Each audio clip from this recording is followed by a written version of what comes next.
Hello and welcome to another episode of Between the Bytes. My name's Derek. I'm on the marketing team here with Executech, and I'm joined by Gary, our marketing director with Executech. And today we're going to be talking about cybersecurity in a way, but a little bit more of a tangent from that. And a question that still comes up quite often is Facebook listening to you? Through your mobile devices, through any home devices. We've all had the situation where we've talked about something that maybe we haven't shown any interest in the past, but we have a conversation with somebody and then we see ads for it soon thereafter. And it always makes us ask the question, is Facebook tapping our phones? Is the microphone always on? Are they listening? And Gary's been in the marketing industry for about 10 years now, and I've been running Facebook ads for about 8 years. So we wanted to dive into this and talk a little bit more about it. We're doing IT with a bit of a marketing spin here. That's right. So Gary, what are your first thoughts on, is Facebook listening to us? Look, is it uncanny that the type of advertisements that you get served in your feed or even across the web seem surprisingly or even disturbingly relevant, accurate, or timely? Yeah, it is. It can be a little weird. I was just talking about this and now I'm getting an ad for it. They've got to be listening. It does seem in some circumstances that the evidence is overwhelming. I was literally just talking about this and now it's coming up. But, you and I aren't psychologists, though we are marketers. So maybe that's what a marketer is we pretend to know psychology. But I think there's one aspect of this is several layers of maybe bias or just simple observation bias. You maybe were already receiving ads for a certain type of pet food, but now that you talked about it, it's now on your mind and you notice it more. It's the same thing for me. Like if you're in the market for a new car and you buy a Honda, you start to notice all the other Hondas on the road. And for good or for bad, you're like, wow, lots of people drive Hondas. I made a great decision. Or what's with all these Hondas? Why, the amount of cars has not changed. Just your observation and noticing has changed. I think there is a little bit of that comes into play when it comes to advertising. It's an indication maybe that in some cases advertising does to a certain extent work. Maybe it's a credit to the marketers and executives behind these ads that people do start noticing.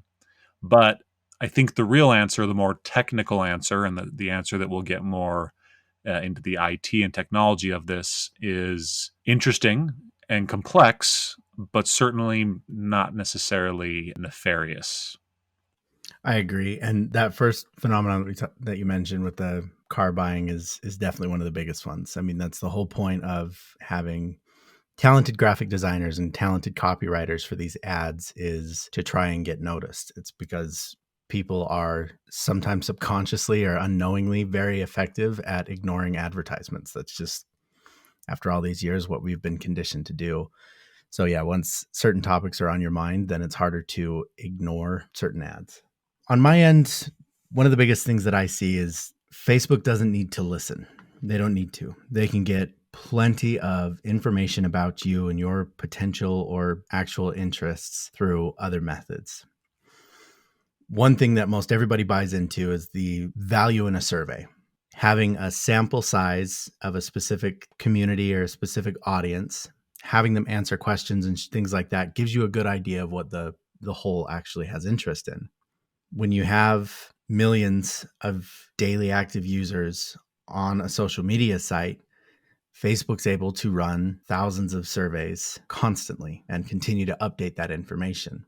And one common misconception is when you're getting an ad, when you talk, even if you talk about something and then you see an ad for it soon thereafter, it's not Facebook saying, oh, Gary Arnold would be interested in this thing. Oh, it's, a male of this age with this many kids living in this area with this kind of an income will have an interest in this sort of a thing. Facebook has way too many users and has been in trouble way too many times, especially since Cambridge Analytica, to get that specific down to an individual person. You're still just in different categories. They can get hyper specific. They have this big of a house, they have this much debt, they have this many credit cards. Are they high-end credit cards, or are they, the more simple to get credit cards? How many kids they have, how old are you, and what pages you like, things like that. That's what gives Facebook the most information about both what you might be interested in and the timing of when you're going to be interested in certain things. It's not just you're put in a box and that's where you stay for the rest of your life. Facebook is making adjustments to those boxes constantly based on everything that you like, comment, share, anything like that. It continues to paint a picture for them, and it just makes them more effective. They have so much information on that through Facebook and Instagram, which I think most of us know but now, but in case you don't, Facebook owns Instagram. They have so much information that they don't need to listen. They just don't. And you make a great point about a variety of things. Cambridge Analytica happened, and there were some shifts in the Facebook advertising platform. You could argue that 2017, 2016 was kind of the wild west of Facebook advertising. There was an incredibly granular amount of data and demographic targeting that you could do. Now, a lot of that is still available, but they did have to dial it back. A lot of it rightly so. But in short, to our audience, no, Facebook is not listening to you because it does not need to. It knows enough about you or more than if it would actually listen to you.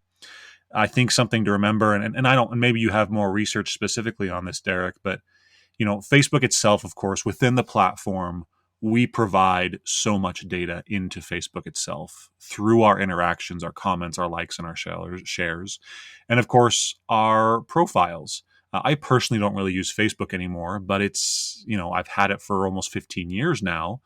And the things that I've liked have accumulated, whether that's pages. Back in the day, it was all about making sure you liked your band, certain bands, or certain books and things like that.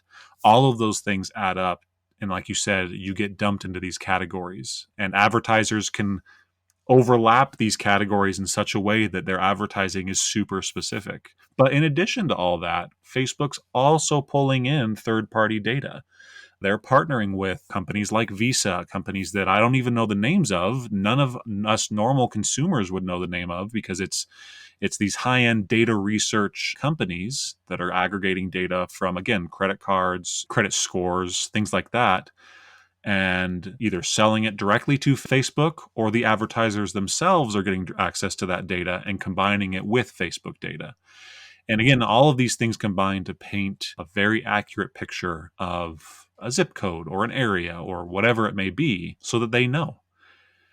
This reminds me of a story, and you can look this up. It's kind of an old story at this point. There was a young woman who had gotten pregnant, was living with her parents, hadn't told anyone, and Target started sending them advertisements, coupons, literal paper advertisements for baby supplies. And the parents were like, what is going on? And then, things sort of came out, and they confronted their daughter, and things kind of exploded because it was, not part of the plan, things like that. And, how did Target know? There's not a Target Alexa sitting in your home. There's not a Target social media, but Target also has data on what you're purchasing, down to maybe that Target just saw there was a pregnancy test and a decrease in wine consumption that you would purchase from Target. Anomalies in behavior indicate changes, and they can target for that. They can make assumptions and say, usually when somebody does X, Y, and Z, it means that this life event is happening, whether it's a marriage, a baby, or moving. If you buy certain items, that's an indication that you're in a new house or about to move. And so they will serve you ads. Hey, maybe it's time to think about X product. And the crazy thing is, as on the one hand, you say this out loud, it feels a little creepy, and it is. It's a little weird how much these faceless corporations know about us.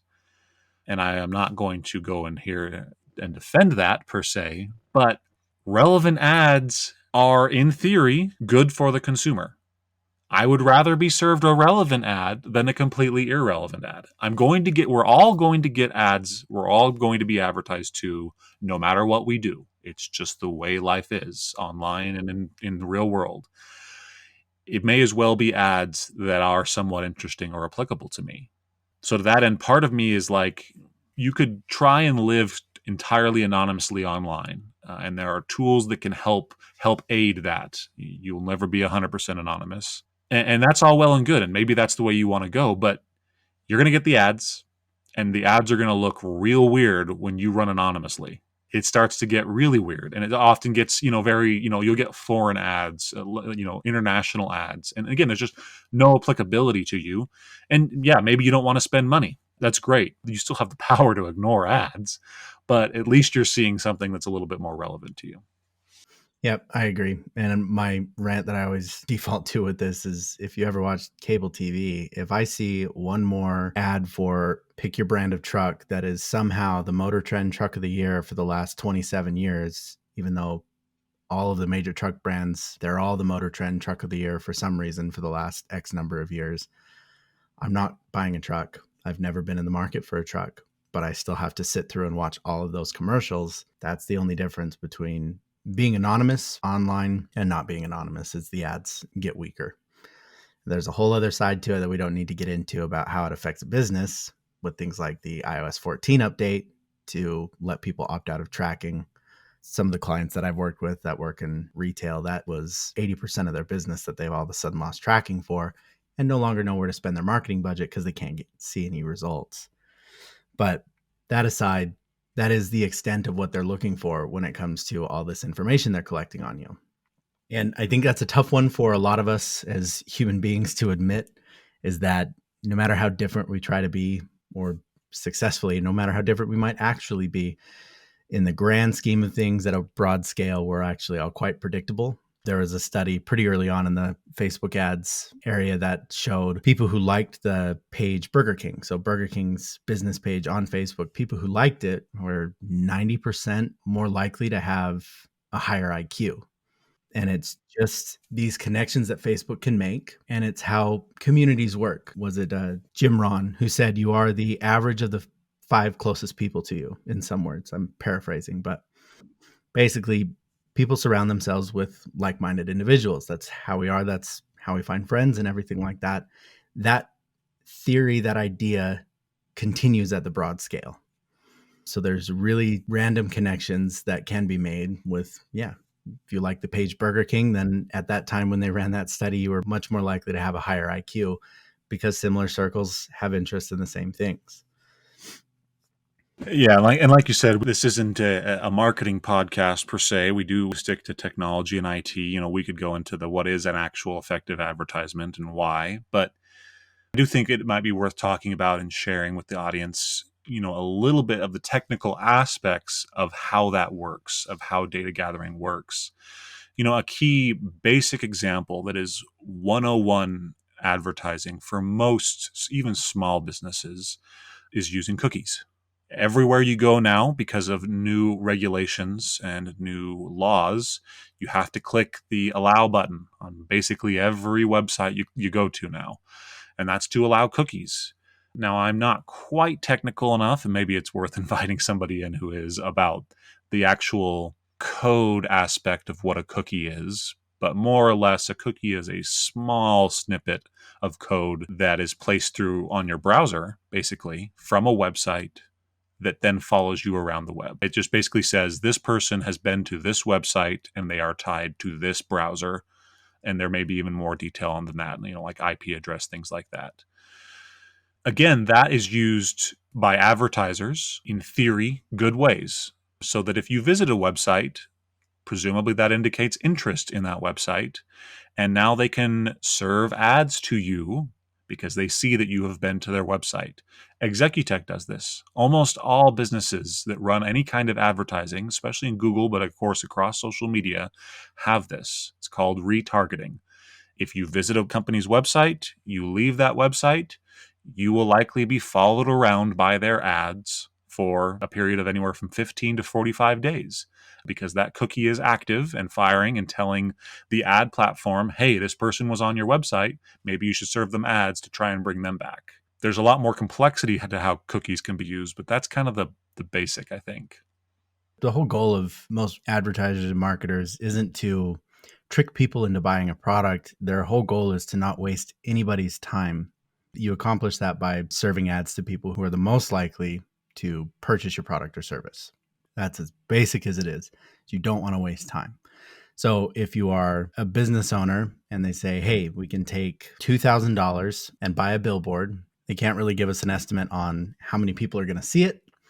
There's not really any tracking available as to did that make people convert. We can just say, yes, it's on this highway and it gets pretty busy, so it could be good. Or you have someone like Facebook saying, well, you can spend $2,000. It'll cost you $7 per 1,000 impressions or people seeing this ad. We'll be able to tell you exactly how many people clicked. And on average, it'll cost you about 60 cents per click. And then we can also tell you who converted and for how much. As a business owner, it makes a lot more sense. The more information that you can get from your marketing budget, the better it is. So yeah, it's not quite as nefarious as everybody thinks, but in some cases it can be. There has definitely been a history of people trying to abuse that or take it to the nth degree and target a little bit too specifically, but ultimately it's just to make things relevant.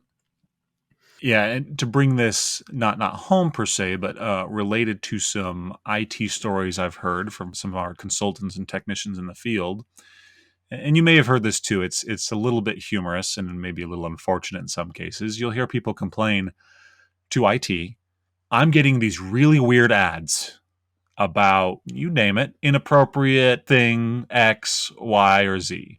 Now, there are flukes. There are times where ads will be served in an untargeted or broad way, or you happen to be in a demographic, middle-aged white male, that those type of ads end up in your feed or, where you're at.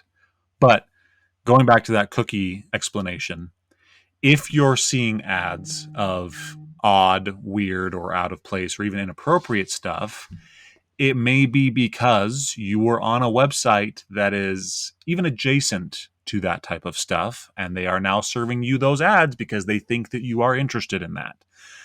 More often than not, you have yourself to blame for that. Again, advertisers are sometimes not always the most honest.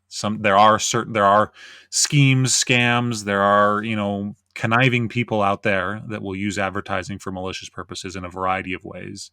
But your online behavior is what influences the advertising you see more often than not. Exactly. So if you're tired of seeing X, maybe stop visiting stuff that is related to X. And there is areas, especially on Facebook, that you can go into and Facebook will actually show you every category that it thinks you might be interested in, and you can remove them if it's that persistent and if it gets annoying. So as opposed to turning off all tracking and getting all of the random ads, you can go in, and one big one was Facebook said one of the categories I was interested in was lawns. Never showed any interest in that, but somehow Facebook made that connection, and you can remove that kind of stuff. Now, what's pretty funny is Facebook is always the one in the spotlight. And in my opinion, it's because they were the ones that got caught, basically. That's as simple as it is. They made enough mistakes to get that limelight that they really didn't want. And they continue to get caught for things, starting with Cambridge Analytica, which definitely was a severe issue. And then it's put everybody on guard. So now even the small things that normally wouldn't bother people, if it's Facebook doing it because of their past, then it puts people in a bit of a defensive position. There are plenty of other companies that track as well. One of my favorites that kind of came out a little bit, but people really don't know still to this day is Netflix. Netflix is a massive data gathering machine. They have over 1,200 subcategories for their movies and TV shows to better curate different lists of TV shows and movies that you might be interested in. They pay attention to, of course, what you watch, but they'll pay attention to, did you finish it? Did you ever pause? If you paused it, for how long did you pause it? Did you ever rewind certain shows or movies? In which case, from when to when did you rewind it? Did you watch half of a movie and then come back and finish it another day? They track all of that information. And I'm sure we've all noticed now, they also have anywhere from 7 to 12 different cover images for each of their movies and TV shows. And they'll curate those based on what you've been watching. All they're trying to accomplish there is to get you to watch more stuff. One example is Stranger Things, the TV show. If you watch a lot more sitcoms or lighthearted things, then when they show you the cover for Stranger Things, it will be a shot of the kids and them laughing together, something a little bit more warm and fuzzy, basically. If you watch a lot more dark or horror movies or anything like that, then the cover art for Stranger Things will actually be the big shadow monster and the upside down something like that. It just, their whole goal is to help with their watch rates and their click-through rates on the different title cards that they show you. So Netflix tracks a lot. Google tracks a lot as well. And in fact, in my opinion, Google tracks substantially more than Facebook does. Facebook is a little bit more personal because it's our information that we're putting there, but Google can pay attention to a lot. And Google owns YouTube. So Google pays attention to everything you watch on YouTube, and they do the same thing. Did you finish it? How much of it did you watch, both in minutes and percentage of the clip or video that you watched? And they can make those connections for what you're searching for and what you're watching on YouTube and get scary accurate on not just are you interested in buying, say, a Toyota Corolla, but how close you are to finalizing your decision on buying a car. With the custom intent audiences, that is the coolest thing as a marketer, that's the coolest thing I've seen. Is I've mostly done Facebook, so it's just really made me jealous because Facebook can't do that. But yeah, Google tracks a lot. It reminds me, I don't know if it was an article or a podcast I listened to. They brought on an author of a book. He's a former Google employee. He wrote a book, and you might know what I'm talking about, Derek. I can't remember the name of it now, and I haven't read it. But it's basically about search trends in Google. The book dives into the darker side of what we search because we feel that we are anonymous, and we are to an extent when we make searches on Google. And so you will ask Google things that you won't ask literally anyone else: doctor, spouse, friend, family. You will turn to Google to ask those weird curiosities that you may have. And consequently, Google gets a lot of weird queries and can gain a lot of insights from that. I don't remember what the statistic is, but they say, what is it, 20% of all searches are completely unique. Mm-hmm. Every day somebody is Googling something that's literally never been Googled before, which is wild. Just wild, the amount of questions we can ask. But to more of your point, in this book they talk about how Google could, and in some ways does, and this is very present for our time, it can track the outbreak of the flu based on this zip code of people are Googling more how to get rid of a headache.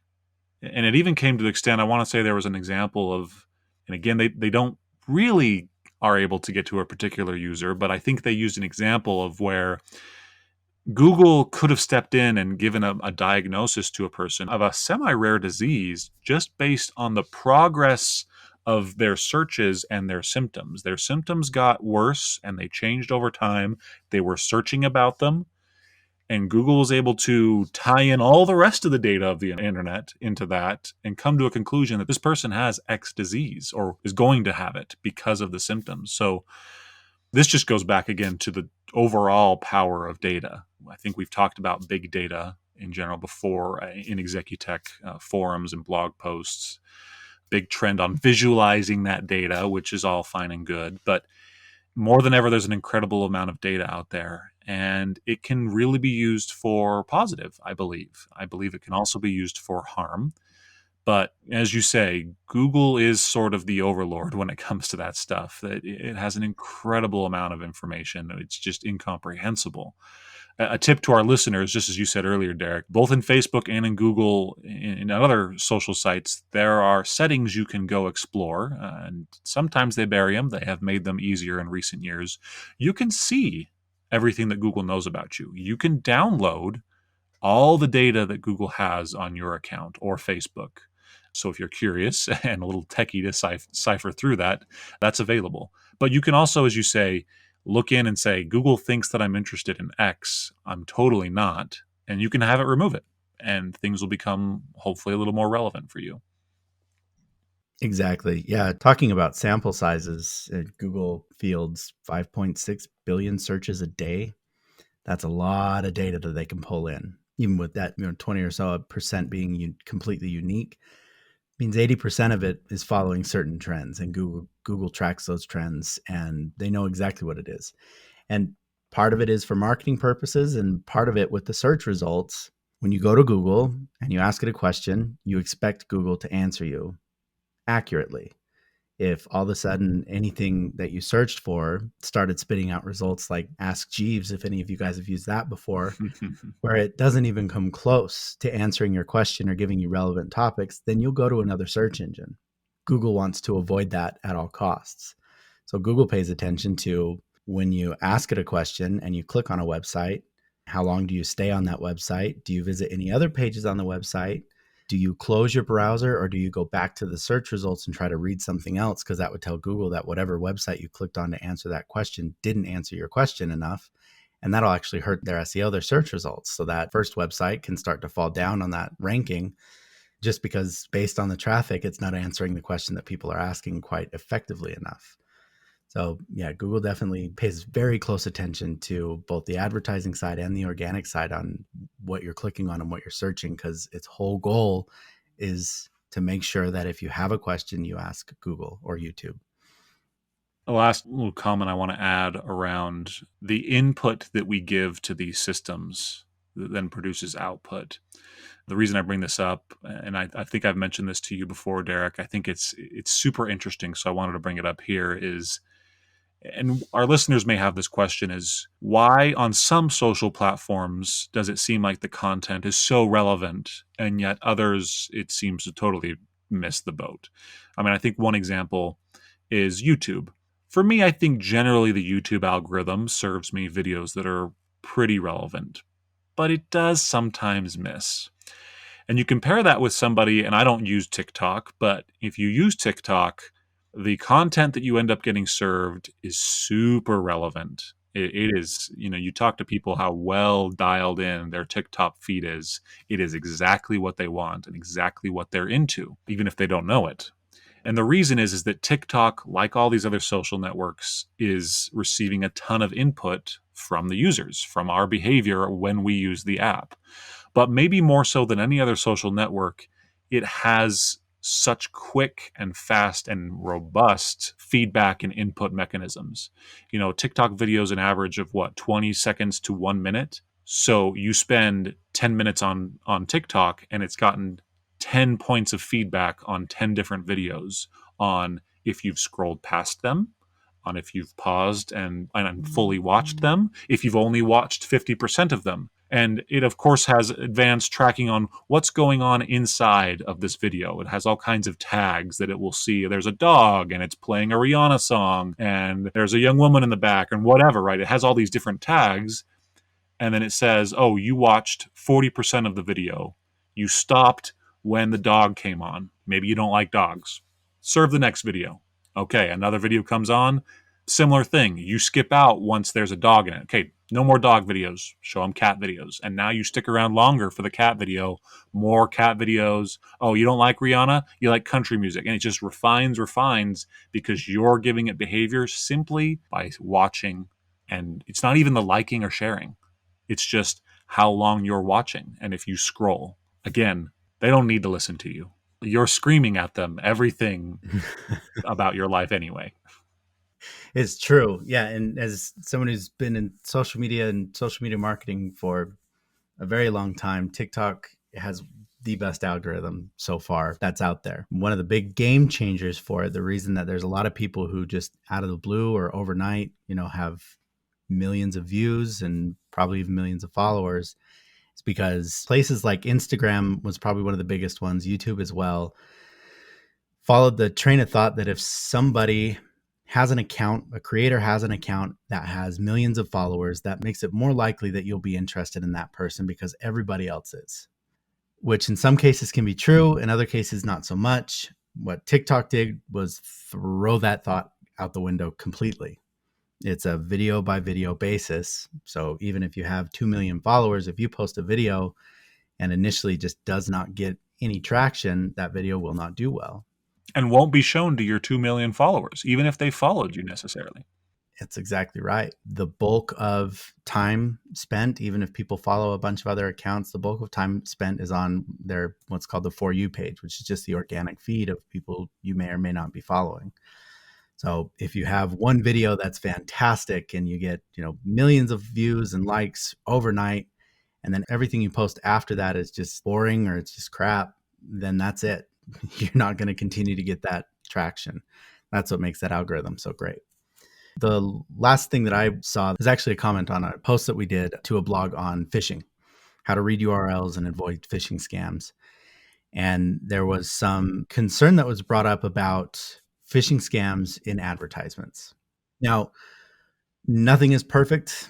No system or process is perfect. Nothing is going to completely protect from phishing scams or avoid that.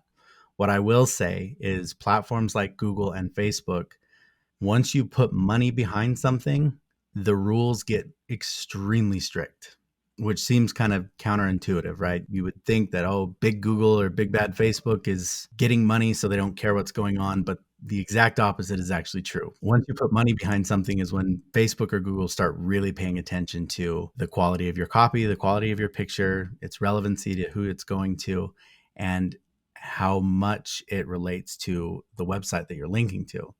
With Google and Facebook, even if you have a legitimate website that sucks, it doesn't suck because you're trying to do something evil. It sucks because it just does. It's slow.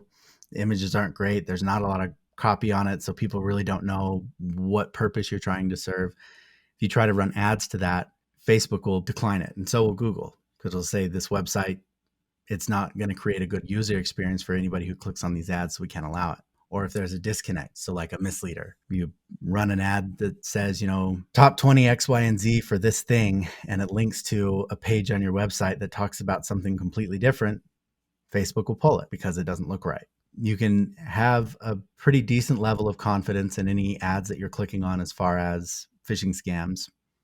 Always pay attention and look closely.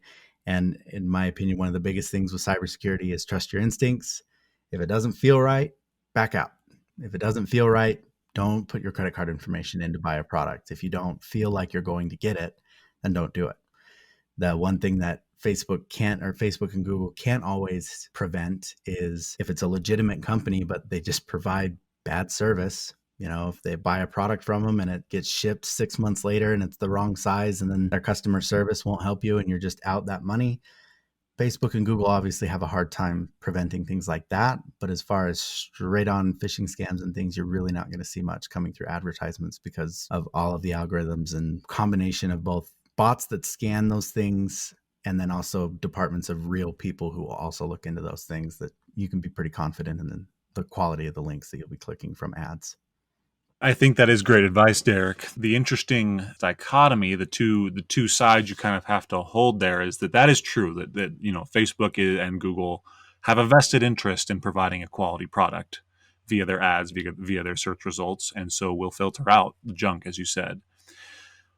But other websites that are not using Google to serve ads, that serve ads of their own, or work directly with advertisers in a variety of forms. And that's a whole nother topic of how the whole advertising industry is convoluted and how to serve ads. But there is still a point of caution here, I think, that be wary of unfamiliar websites and the ads on those websites, because those do not have the safeguards of big bad corporations with vested interests. They very much could be bad actors, and there is no one really keeping them in check. And so, on the one hand, yes, trust, but also be wary. And I think that's, as we've said on this podcast before, and as you said, Derek, that's just a good policy for cybersecurity. Trust but verify.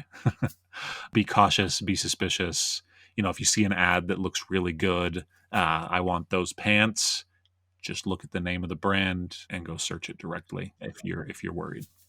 Yeah, those banner ads on websites are tricky, definitely, because companies can pay for those directly, pay the other website directly. So there's a lot less checks and balances. Google and Facebook do serve ads in those positions, but it's pretty hard to differentiate what's coming from Google and what's not. Depends on the website. Yeah. Yep. If you're a bit more tech savvy, you can figure it out through UTM codes and things like that. But still, it's a tricky one. So definitely be wary of those. It's the same field that if you've ever used a free app on your phone and those pop-ups come up that you accidentally click on all the time, that's the exact same placement as any of the banner ads that you see or pop-up ads that you see on a website. Sometimes it's from Google or Facebook, but oftentimes it's also not. So definitely be wary of those ones. I guess closing thought is If this is all a big concern to you, which I think it should at least be a mild concern for most everybody, the amount of data that you share with these corporations, for now is not being used for actively malicious purposes, nor do I think it will. I think that's the importance of good digital and cyber legislation, is to keep some of these things in check. Even if a company already has a vested interest to be safe or, quote, not evil, it's still good to have some regulations in place. But I think a call to action is, if you're worried about this, be more aware of your online activity, of what you're sharing on social media. That's just good digital practice anyway. As we would recommend in almost, in many other cases, use a password manager. Don't use your same password across all of your accounts, even though it's convenient. Guilty as charged. Turn on multi-factor authentication. Maybe don't share so much about all your personal likes on every single social platform that you set up. Maybe be a little bit more guarded. And if you're very concerned about your privacy, there are browsers that do no tracking. DuckDuckGo is an example. There are many others. There are plugins or applications that anonymize yourself and block ads. VPNs is another way to help anonymize and keep your data more secure.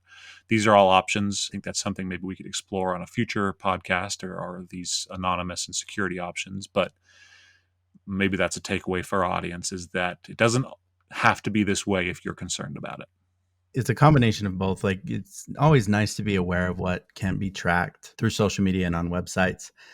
But I feel like the focus is a little bit too intensely on blocking Facebook, blocking Google, blocking Instagram from tracking that information, when it really should be focused on what exactly you're putting on social media, because there's plenty of information that can be gathered, and it's social engineering is the term that we use. There's plenty of information that can be gathered that can be used against you. Very basic one is posting about how you're going out of town for the holidays, going to go take 2 weeks and go to this other state, visit my mom and everything like that. That is a good way for certain bad actors to know that, okay, your house will be empty for the next 2 weeks.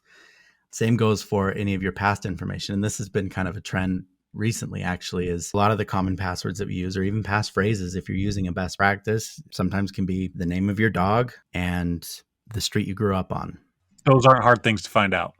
They're not. They're just not. And there was studies that have been done just in public and at conventions where people like to answer questions about themselves. So there's a booth where people were grabbing people and saying, we're trying to learn more about our audience. And what was your first dog's name? What street did you grow up on? What's your mom's maiden name? And people, if it's in a positive enough environment and you can get excited enough about it, they answered all of those questions, which could be the password, but it's also the security questions that you always set in case you ever forget your password. So you need to pay attention to things like that on what you're posting to social media, even more so than worrying about blocking Facebook and Instagram, in my opinion, is those social engineering questions can really start to do you some harm. And Ben talked about it. Ben Reese, our training manager here, talked about it on our podcast where we talked about the phishing scams.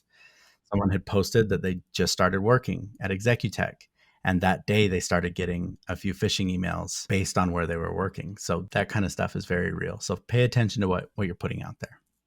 Awesome. Great topic. And I know between the two of us, with how long we've been in marketing, we could keep this going for another 2 or 3 hours, but I think that's a pretty good, well-rounded place to stop. Is there anything else that you wanted to mention before we call it a day?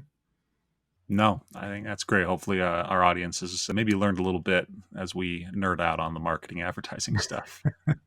Yeah, exactly. All right. Well, thank you, Gary, for your time, and we will see everybody on the next one. Thanks, Derek. Thanks.